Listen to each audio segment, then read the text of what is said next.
Okay, we are going through this issue of JAVMA from January 1st, 2016, and we are talking about the validation of a portable pneumatic captive bolt device as a one-step method for euthanasia for depopulating feedlot cattle. This is not the happiest of topics, but it is sometimes required.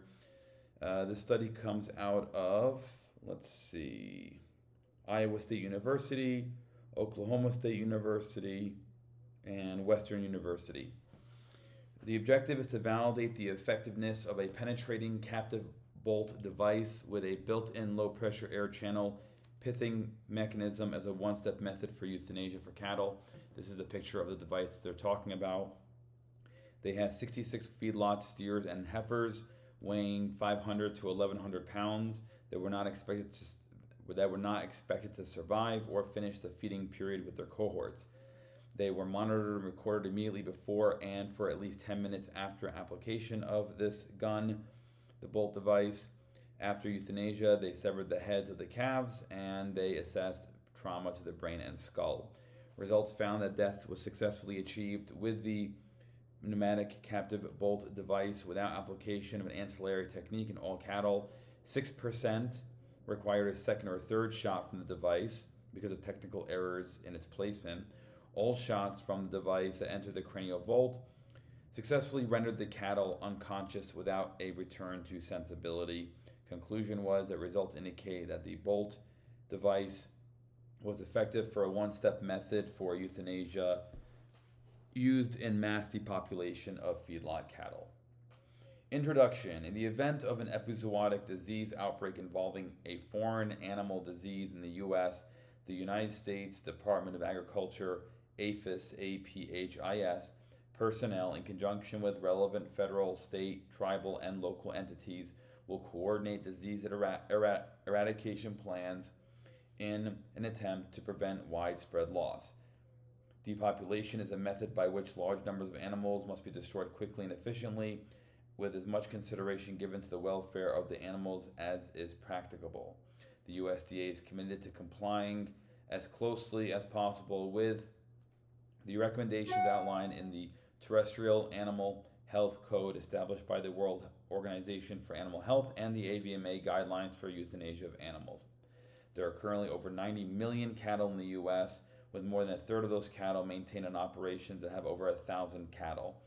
You want a rapid, portable, and consistently effective euthanasia method essential for mass depopulation, and it would be publicly acceptable, effective, legal, safe for the personnel, and cause as little stress as possible on the animals being euthanized. The AVMA guidelines for euthanasia of animals describes 3 acceptable methods for euthanasia in cattle: barbiturate, overdose, gunshot, or captive bolt with ancillary methods to assure death. Gunshot and barbiturate overdose are one-step methods for euthanasia, but barbiturate involves a controlled substance, and you need technical expertise for intravenous administration, and you have to be safe and environmentally responsible for carcass disposal.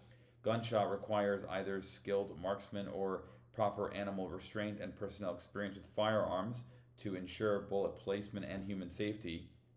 Another study of 28 of 31 adult cattle 24 months of age or older, and 17 of 19 cattle between 5 and 23 months of age euthanized by one shot from a penetrating captive bolt and did not require application of a secondary euthanasia method. So the penetrating captive bolt with sufficient energy and bolt length might be capable of euthanizing cattle without the need of a secondary method and increase the rate of mass depopulation. So materials and methods. Regarding the bolt device, the pithing mechanism was designed to inject air at a pressure of approximately 15 psi through the tip of the bolt from the point of the full bolt extension to complete retraction back into the captive bolt muzzle and housing. The bolt diameter is 1.6 centimeters, length of the bolt beyond the muzzle 15.2 centimeters. The gun weighed 13.6 kilograms or almost 30 pounds. Compressed air from the use of the gun was provided by a 10 horsepower gas-run air compressor equipped with a multi-set regulator that maintains a constant pressure of air for continuous use. A 300 psi rated high pressure air hose, length of 50 feet, was used to link the compressor and regulator to the bolt device. So this picture here shows kind of the setup. It's going to be hard to see the letters, but I'll try here. These animals were euthanized because of chronic respiratory tract disease or musculoskeletal disorders.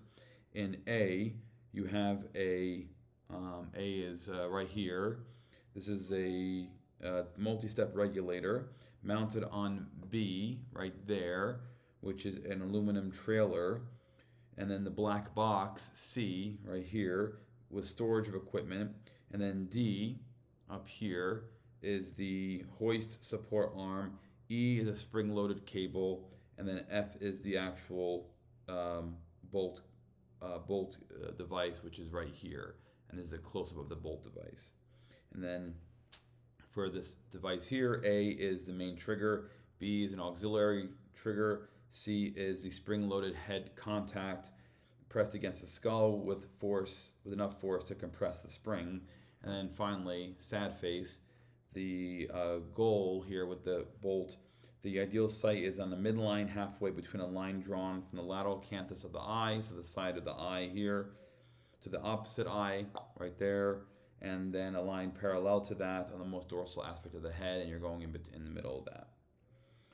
The bolt speed was considered acceptable. The tester measurement was less than 1,650 or less than 0.00165 seconds, so very fast. The bolt the gun was designed with two triggers, a main handle trigger and an auxiliary handle trigger. Each calf was blindfolded with its head restrained by use of a head gate and two halters to minimize any movement. Each calf was assessed immediately after it was fired and at 1 minute intervals for at least 10 minutes. Clinical death was defined as a lack of heartbeat, vocalization, coordinated movement, respiration, no corneal palpebral or writing reflexes. Cardiac death was defined as ventricular standstill as determined by electrocardiogram. They used a stethoscope and a portable electrocardiogram monitoring system. The electrocardiogram trace was obtained at least 1 minute before and as soon as possible within 180 seconds after the bolt was fired. Ventricular standstill was defined as cessation of discernible ventricular electrical activity, contractions, and cardiac output. The extent of tissue damage and hemorrhage caused by the device was scored on a scale of 0 to 3 based on a previous study. 0 was no tissue damage or disruption and no parenchymal hemorrhage. 1 is mild damage, limited to hemorrhage or tissue displacement in less than 25% of the region. 2 is moderate damage, 25 to 75%. 3 is severe with over 75%. The regions affected: thalamus, hypothalamus, midbrain, pons, medulla, and those scores for each part of the brain was calculated as a consolidated brainstem damage score from 0 to 4. 1 is a combined score of 1 to 3. 2 is a combined score of 4 to 6. 3 is a combined score of 7 to 9. 4 is a combined score of 10. The extent of hemorrhage was also measured. Scale of 0 to 3, 0, no hemorrhage. 1 is 0 to 25% hemorrhage. 2 is over 25 to 75%. 3 is over 75%. Okay, results. The bolt device had to be fired 72 times to successfully euthanize 66 calves. The mean time to clinical death, meaning no heartbeat, was 440 seconds, so 7.3 minutes. The mean time to cardiac death was 501 seconds, or 8.3 minutes.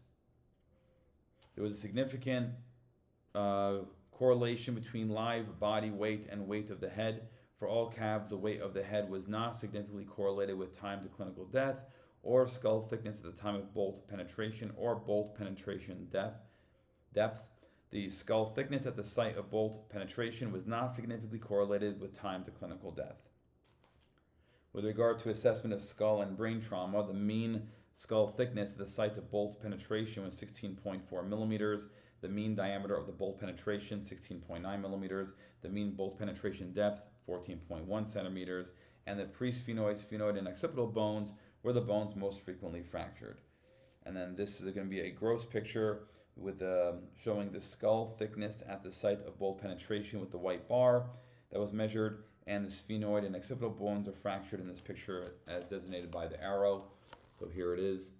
There's a white arrow at the bottom showing the bone fraction, and then the white bar at the top is where the bolt was entered.